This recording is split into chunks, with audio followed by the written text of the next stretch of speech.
Traffic on the N3 highway is expected to rise as holidaymakers make their way home from tomorrow. Joining me via Skype now is the N3 Toll Concession spokesperson, Praveen Sunderlall. Praveen, a very good afternoon to you. Thank you for speaking to us.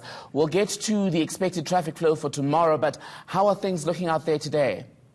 Hi, good afternoon. Thank you very much. I must tell you that KwaZulu-Natal at the moment is very wet and very grey. So the driving conditions obviously is being hindered at the moment. Traffic volumes at the moment, we are relatively low in terms of traffic movement.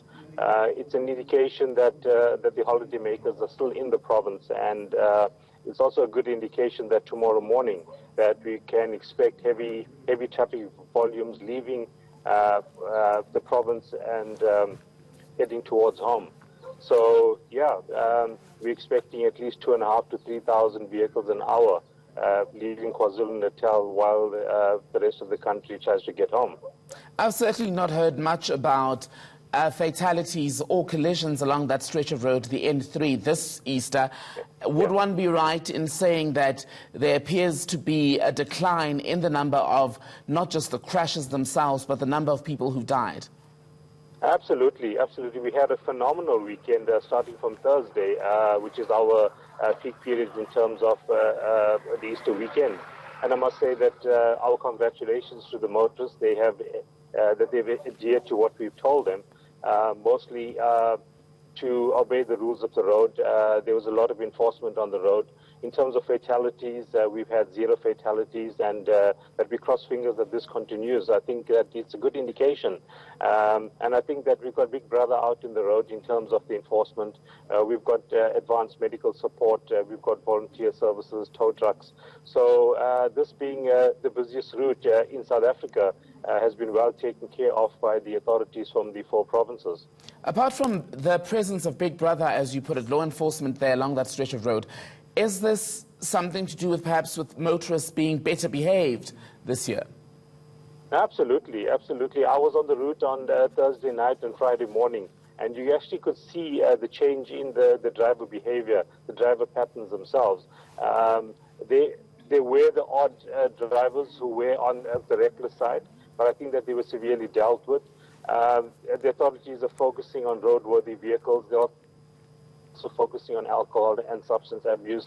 So I think that the message from government itself, I was with the minister last week, and Minister Nzimande came down very clear with the wording that it's zero tolerance, and we will not tolerate any sort of transgression, whether it's on a national route or whether it's on a provincial route. So we come in strong support with the minister as well. And also on Friday, we were with the MEC in KwaZulu-Natal, where the MEC came down strong as well in terms of transgression.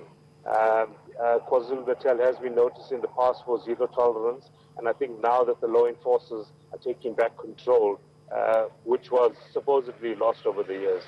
Very briefly, Praveen, we're expecting that rush back home tomorrow, early tomorrow morning on Monday, ahead of the return to work on Tuesday. What measures do you have in place to make sure that you are able to manage that in as safe a way as possible?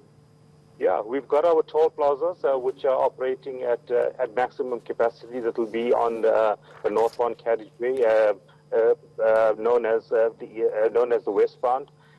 We've got lots of enforcement on the route. Van Rieden's Pass, as you all know, that in adverse weather conditions, apart from the adverse weather conditions, on normal driving conditions, Van Rieden's Pass is always a problem in terms of heavy traffic volume. So we have a contingency with the Department of Transport and with the authorities in the area where we slow down the traffic so that at least 2,500 to 3,000 vehicles an hour, which are going to be leaving the province, is transported through to that area as safely as possible. So we've got our contingencies in place. We've been over the years very reactive and making sure that there are services on hand and at hand as well, just to make sure that if we have a challenge that we can deal with it as soon as possible. We just want to let the drivers know, please stagnate your trip once again. I think that it's quite important, and if you hear on the news or if you hear on a social network that Van Rieden's Pass has got a problem, we advise you to stop on the side of the road, not on the side of the road, but at a service station, Get yourself a cup of tea, get yourself some coffee, relax. Once you know that the problem has been alleviated, and then you can proceed back home. Praveen Sunderlall with the N3 Toll Concession, thank you.